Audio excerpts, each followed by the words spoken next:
Hello दोस्तों, नमस्कार। स्वागत है आप सभी का आपके अपने YouTube channel study with MK पर।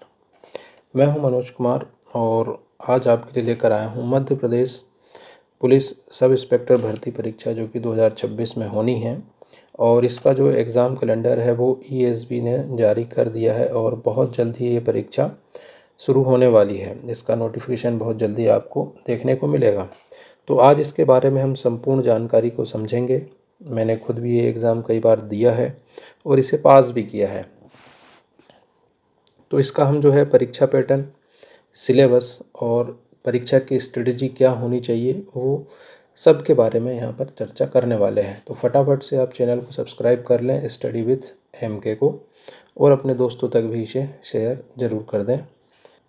तो सबसे पहले हम यहाँ पर उप निरीक्षक भर्ती परीक्षा का संपूर्ण जो प्रारूप है वो देख लेते हैं कि पूरा प्रारूप क्या रहने वाला है और क्या स्ट्रेटजी रहेगी, कैसे पेपर होंगे, वो पूरी डिटेल से मैं आपको यहाँ पर बताऊँगा।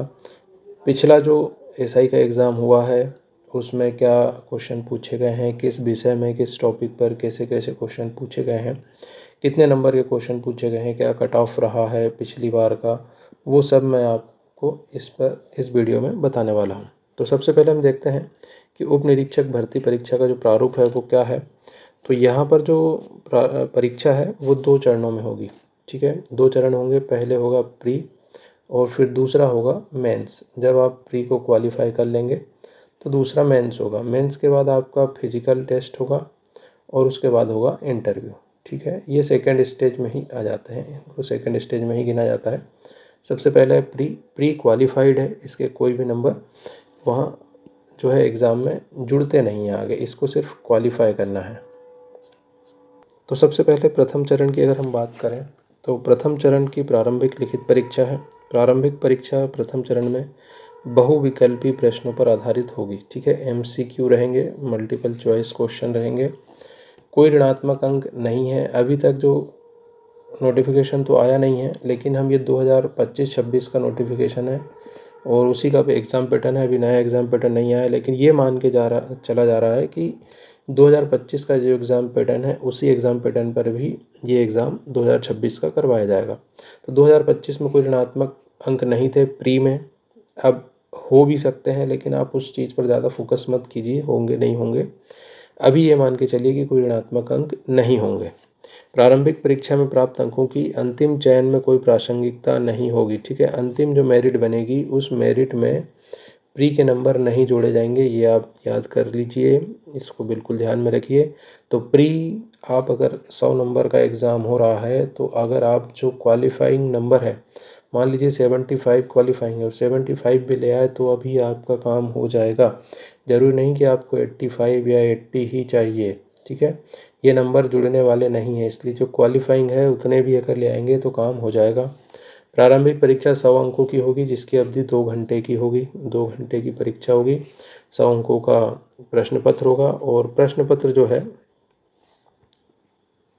इस प्रश्न पत्र में 10 विषय के ऊपर प्रश्न पूछे जाएंगे। ठीक है, 10 विषय रहेंगे इसके जिसमें प्रश्न पूछे जाएंगे। पहला हिंदी भाषाई बोध, दूसरा है अंग्रेजी भाषाई बोध, तीसरा है विश्लेषणात्मक क्षमता, चौथा इतिहास, पाँचवा भूगोल, छठवां विज्ञान, सातवां नागरिक शास्त्र, आठवां बुनियादी कंप्यूटर ज्ञान, नौवां तर्क शक्ति और 10वां है करंट अफेयर्स। तो 10 सब्जेक्ट हैं अपने पास और 100 क्वेश्चन पूछे जाएंगे। ठीक है, 100 अंक, एक प्रत्येक क्वेश्चन जो है वो 1 अंक का होगा, तो 100 अंक के 100 क्वेश्चन पूछे जाएंगे। ठीक है, तो प्रत्येक सब्जेक्ट में से ये मान के चलिए कि 10-10 अंक के जो है वो क्वेश्चन आ सकते हैं। 10-10 अंक के क्वेश्चन हर सब्जेक्ट से बन सकते हैं, लेकिन ऐसा कंपलसरी नहीं कि हर सब्जेक्ट से 10 का ही बनाएं। ठीक है, ये कंपलसरी नहीं है, ये हो सकता है या होता है। कभी कभी ऐसा हो सकता है कि किसी सब्जेक्ट से ज़्यादा क्वेश्चन पूछ लिए जाते हैं, दूसरे सब्जेक्ट से कम पूछे जाते हैं, तो ये भी होता आया है एग्ज़ाम में। जो 2025 का एग्ज़ाम हुआ है 2025-26 का, उसका हम देखेंगे आगे की स्लाइड में कि क्या पैटर्न रहा है, किस सब्जेक्ट से कितने क्वेश्चन पूछे गए हैं। प्रारंभिक परीक्षा में सभी अभ्यर्थियों के लिए अनिवार्य है। ठीक है, ये प्रारंभिक परीक्षा सभी अभ्यर्थियों को देना जरूरी है। ये अंतिम अभ्यर्थी पर जहाँ तक 10 गुना संख्या पूर्ण होती है, वे समस्त अभ्यर्थी जिन्होंने इस अभ्यर्थी से अधिक या बराबर परसेंटाइल प्राप्त किए हों, नियत 10 गुना से भी बढ़ी हुई संख्या पर विचार में लाए बिना द्वितीय चरण में मुख्य परीक्षा में प्रवेश दिया जाएगा। इसका मतलब ये है कि जो टोटल पद हैं, मान लो 500 पद हैं, तो 500 का 10 गुना जो है वो पास किया जाएगा, मतलब 5000 स्टूडेंट पास किए जाएंगे। लेकिन अगर मान लीजिए कि यहाँ पर कट ऑफ रहा 75, अब 75 मान लो 100 लोगों के हैं, तो चाहे 5000 हो रहे हों, ये 100 लोगों का क्वालिफाई होगा। तो इस तरह 5100 भी हो सकते हैं। ये मान के चलिए अगर बराबर जो अंक आएंगे, ठीक है, प्राप्त किए गए हैं, बराबर या अधिक परसेंटाइल प्राप्त किए हैं, तो उन सभी का सिलेक्शन भी प्री में हो जाएगा मेंस का एग्ज़ाम देने के लिए। अब द्वितीय चरण की जो परीक्षा होगी वो मुख्य परीक्षा कहलाएगी। इसको कहते हैं मेंस की परीक्षा, ठीक है, मुख्य परीक्षा कहते हैं इसको। प्रारंभिक परीक्षा में चयन के बाद मुख्य परीक्षा 2 अलग अलग सत्रों में आयोजित की जाएगी। अलग अलग सत्र मतलब 2-2 घंटे का जो है एग्ज़ाम रहेगा। तो 2 घंटे का मान लो 10 बजे से अगर 12 बजे तक है, तो दूसरे 2 घंटे का 3 बजे से 5 बजे तक, या जो भी है, एक ही दिन में दोनों एग्ज़ाम, दोनों पेपर करवा लिए जाएंगे। प्रत्येक प्रश्न पत्र अधिकतम 300 अंकों का होगा, जिसकी अवधि 2 घंटे की होगी। द्वितीय चरण के अंतर्गत शारीरिक माप परीक्षा, शारीरिक दक्षता परीक्षण, साक्षात्कार की कार्यवाही, ये सब द्वितीय चरण में ही आएंगे, ठीक है। प्रथम एवं द्वितीय चरण में जो है समय 2 घंटे, प्रथम और द्वितीय प्रश्न पत्र जो रहेंगे, तो प्रत्येक प्रश्न पत्र 2 घंटे का रहेगा। प्रत्येक प्रश्न पत्र 300 अंकों का रहेगा, जिसमें 2 खंड रहेंगे, और प्रत्येक खंड जो है वो 150 अंकों का होगा। प्रत्येक खंड में वस्तुनिष्ठ प्रश्न पूछे जाएंगे और गलत उत्तर के लिए 1/3 की ऋणात्मक मार्किंग की जाएगी। तो मेंस में जो है वो नेगेटिव मार्किंग रहेगी, ठीक है। कितनी रहेगी? 1/3 जो है वो नेगेटिव मार्किंग रहेगी। जो प्रश्न छोड़ दिए गए हैं उनके लिए कोई ऋणात्मक अंक नहीं दिए जाएंगे। पाठ्यक्रम की अगर हम बात करें तो मेंस का जो पाठ्यक्रम है, तो पहला प्रश्न पत्र जो होता है वो सामान्य अध्ययन का होता है 300 अंकों का, जिसमें 2 भाग होते हैं, भाग क और भाग ख।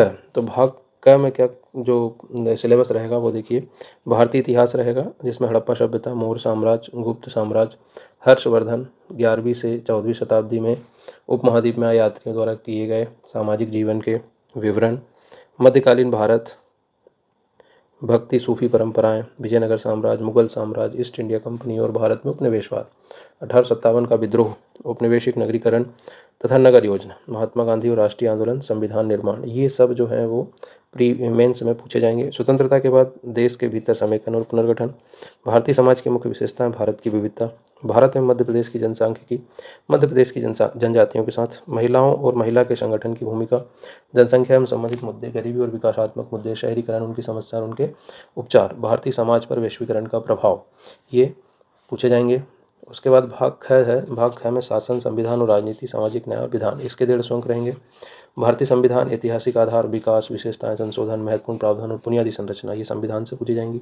संघ एवं राज्यों के कार्य और जिम्मेदारियां, संघीय ढांचे संबंधित मुद्दे और चुनौतियां, स्थानीय स्तर तक शक्तियों और वित्त का जो स्थानीय स्तर तक शक्तियों और वित्त का जो हस्तांतरण है, उसमें चुनौतियां क्या क्या होती हैं वो, विभिन्न अंगों के बीच शक्तियों का पृथक्करण, विवाद निवारण तंत्र और संस्थाओं के बीच, संसद और राज्य विधायिका संरचना, कामकाज, व्यवसाय का संचालन, शक्तियां और विशेषाधिकार और इनसे उत्पन्न होने वाले मुद्दे, कार्यपालिका और न्यायपालिका की संरचना, संगठन और कामकाज, सरकार के मंत्रालय और विभाग, दबाव समूह और औपचारिकता अनौपचारिक संघ, केंद्र एवं राज्यों द्वारा आबादी के कमजोर वर्गों के लिए कल्याणकारी योजनाएं और इन योजनाओं का प्रदर्शन, इन कमजोर वर्गों की सुरक्षा और बेहतरी के लिए गठित तंत्र, कानून, संस्थान एवं निकाय, गरीबी और भूखे से संबंधित मुद्दे। तो ये हो जाएगा पार्ट बी, और पिछला देखा था पार्ट ए। तो 150 और 150 अंक मिलाकर टोटल 300 अंकों का पहला प्रश्न पत्र होगा। अब दूसरा प्रश्न पत्र सामान्य अध्ययन 300 अंकों का, इसमें भाग का है, तो भाग का में करंट अफेयर्स, विज्ञान एवं प्रौद्योगिकी, सूचना प्रौद्योगिकी, अंतरिक्ष, computer, robotics, nano technology, biotechnology, artificial intelligence और बौद्धिक संपदा अधिकारों संबंधित विषयों के संबंध में जागरूकता, संरक्षण, पर्यावरण, प्रदूषण और क्षरण, पर्यावरण का प्रभाव का आकलन, भारतीय अर्थव्यवस्था तथा योजना, संसाधनों को जुटाने, प्रगति, विकास तथा रोजगार से संबंधित विषय, नवीन तकनीकी से सूचना और संचार तकनीकी, सुदूर संवेदन, अंतरिक्ष, जीआईएस, जीपीएस, जैव प्रौद्योगिकी, नैनो तकनीकी, पुलिसिंग, यातायात, स्थानिक नियोजन, गृह एवं कीड़ा आदि से संबंधित क्षेत्र के इसके अनुप्रयोग, ये भाग क में पूछा जाएगा, जो कि 150 अंकों का होगा। इसके साथ ही परंपरागत और गैर परंपरागत ऊर्जा संसाधन, नवीकरणीय ऊर्जा, लोकतंत्र में पुलिस सेवाओं की भूमिका, विकास और उग्रवाद के बीच का संबंध, आंतरिक सुरक्षा के लिए चुनौती उत्पन्न करने वाले बाह्य राजकीय गैर राजकीय कारकों की आंतरिक सुरक्षा की चुनौती को उत्पन्न करने में भूमिका, संचार नेटवर्क के माध्यम से आंतरिक सुरक्षा चुनौतियों, मीडिया और सामाजिक नेटवर्किंग साइटों की भूमिका, साइबर सुरक्षा की बुनियादी बातें, धन शोधन और इसे रोकना, बाह्य एवं आंतरिक सुरक्षा के मुद्दे, और 13वां संगठित अपराध और आतंकवाद के बीच संबंध। इन 13 सब्जेक्ट से जो 13 टॉपिक हैं उनसे 50 क्वेश्चन बनेंगे और एक क्वेश्चन 3 नंबर का होगा, तो ये 150 अंकों का हो जाएगा। इसी का अगर भाग बी देखें, पार्ट बी देखें, खंड बी, तो इसमें तर्क एवं अंकों की व्याख्या में आधार संख्याएं, सांख्यिकी, अंक और उनके संबंध, प्रायिकता। दूसरा है आंकड़ों का प्रबंधन एवं व्याख्या, माध्य, माध्यिका, बहुलक और विचलन, अनुपात और समानुपात, इकाई विधि, लाभ एवं हानि, प्रतिशत, छूट, साधारण और चक्रवृद्धि ब्याज, क्षेत्र विधि, क्षेत्रफल, परिमाप, आयतन, तार्किक शक्ति, विश्लेषणात्मक क्षमता और समस्या समाधान। तो ये मैथ्स और रीजनिंग, ठीक है, ये 2 सब्जेक्ट हैं इसमें। तो ये भाग का में पूछेंगे और इसके भी 50 क्वेश्चन, 3 अंक का एक क्वेश्चन, तो 150 मार्क्स हो जाएंगे। तो इस प्रकार से जो है क्वेश्चन पेपर 1 और क्वेश्चन पेपर 2 ये दोनों पूछे जाएंगे। इनके बीच में थोड़ा सा गैप रहेगा, एक ही दिन में दोनों एग्ज़ाम हो जाएंगे। फिर शारीरिक दक्षता की बात करें तो शारीरिक दक्षता में जो द्वितीय चरण की मुख्य परीक्षा में अभिप्राय किए गए अंकों के आधार पर प्रावीण्य सूची तैयार की जाएगी, जिसमें अनारक्षित, ओबीसी, एससी, एसटी तथा ईडब्ल्यूएस के विज्ञापन में रिक्त पदों की गुणा से 3 गुना अधिक अभ्यर्थियों को शारीरिक दक्षता परीक्षण एवं साक्षात्कार के लिए बुलाया जाएगा। ठीक है, तो दूसरे चरण में जो है वो आप मेंस की परीक्षा पास करेंगे, उसके बाद आपको फिजिकल टेस्ट के लिए बुलाया जाएगा और इसमें 3 गुना लोगों को पास किया जाएगा इंटरव्यू के लिए। जो है उसी दिन, जिस दिन फिज़िकल होता है, जैसे ही आप फिज़िकल कंप्लीट करोगे तो फिज़िकल कंप्लीट करने के बाद आपका 1-2 घंटे बाद वहीं पर ग्राउंड पे इंटरव्यू लिया जाता है। ठीक है, तो इसी तैयारी से जाना है कि इंटरव्यू भी हमारा वहीं होना है, तो उस तैयारी के साथ ही आपको जाना है, इंटरव्यू के कपड़े वगैरह तैयार करके ले जाना है। जैसे ही आप फिज़िकल एग्ज़ाम में पास होगे, क्वालिफाई करोगे, उसके बाद जस्ट आपको इंटरव्यू के लिए भेज दिया जाएगा। अगर फिज़िकल की बात करें तो फिज़िकल में 800 मीटर दौड़ रहेगी, जिसमें 40 अंक रहेंगे और एक अवसर इसमें आपको मिलेगा दौड़ने का। अब अलग अलग समय पे अलग अलग जो है वो आपको अंक दिए जाएंगे, वो पूरी तालिका है, आप देख लीजिएगा जब नोटिफिकेशन आएगा तब। लंबी कूद 30 अंक की रहेगी, इसमें 3 अवसर मिलेंगे। गोला फेंक ये 30 अंक का है, इसमें भी 3 अवसर मिलेंगे। अगर आप इसमें 20 और इन दोनों में 15-15 भी अगर ले आते हैं तो 50 नंबर होते हैं, तो आप क्वालिफाई आराम से कर जाएंगे। 40 जो है वो प्रतिशत इसमें जो रहेगा वो शायद इसका क्वालिफाइंग रहता है। और उसके बाद जो है आपको इंटरव्यू के लिए बुलाया जाएगा और इंटरव्यू जो होगा वो 50 अंकों का होगा। तो यहाँ पर देखिए आपका 300 अंकों प्लस 300 मतलब 600 का आपका हो गया पेपर, 100 नंबर का जो हो गया फिज़िकल टेस्ट और 50 नंबर का जो हो गया वो हो गया इंटरव्यू। तो टोटल कितने हो गए? 750। 750 अंकों में से तो पिछली बार जो कट ऑफ गया था वो मैं आपको बताने वाला हूँ। कट ऑफ अगली साइड में हम देखेंगे कि कितना किस कैटेगरी का कट ऑफ गया था, उस हिसाब से तैयारी करनी है। अगर आप इस 600 अंकों में से, इन 600 अंकों में से ज़्यादा स्कोर कर लेते हैं, मान लो आप इसमें 500 स्कोर कर लेते हैं, तो आपका यहीं पर समझ लो कि सिलेक्शन पक्का है। आप फिज़िकल में सिर्फ 50 नंबर लाइए, आप 550 में पहुंच जाएंगे। इंटरव्यू में अगर आपको थोड़े बहुत भी नंबर 15-20 तक भी अगर मिल रहे हैं तो 570 तक आपका आराम से जो है वो सिलेक्शन हो जाएगा। लास्ट टाइम जो 2025 है उसका अगर हम कट ऑफ की बात करें तो अनरिजर्व कैटेगरी में एसएफ जो सशस्त्र बल होता है उसमें 521 गया था। डीएफ की बात करें तो मेल का 530 और फीमेल का 431। 530 अंकों पर आपका सिलेक्शन हो जाएगा। यहाँ पर मैंने आपको 570 तक पहुँचा दिया है। ठीक है, अगर थोड़ा बहुत और भी कम कर लें तो भी हमारा सिलेक्शन हो जाएगा, तो याद रखें। सब सूबेदार में 561 गया था मेल का और फीमेल का 518। एससी की बात करें तो एसएफ में 463, मेल में 468, फीमेल में 363 और सूबेदार में 503 और 507। ओबीसी ईडब्ल्यूएस की बात करें तो 519, 515। तो ये मान के चलिए कि आप अगर 500 प्लस नंबर लाते हो, 520-25, यहाँ पर आपको जो है सूबेदार और इसके लिए ज़्यादा लाने पड़ेंगे।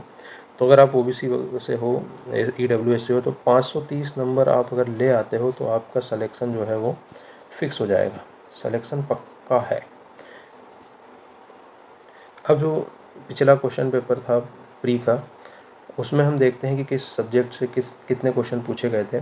तो मैथ्स की अगर हम बात करें तो 7 से 8 क्वेश्चन आए थे, रीजनिंग में 12-13 क्वेश्चन थे, हिंदी के 10 क्वेश्चन, इंग्लिश के 10 क्वेश्चन, कंप्यूटर के 10, जीके के 10, फिजिक्स के 4 क्वेश्चन थे, केमिस्ट्री के 3, बायोलॉजी के 3, हिस्ट्री के 10, जियोग्राफी 10 और पॉलिटी के 10 क्वेश्चन थे।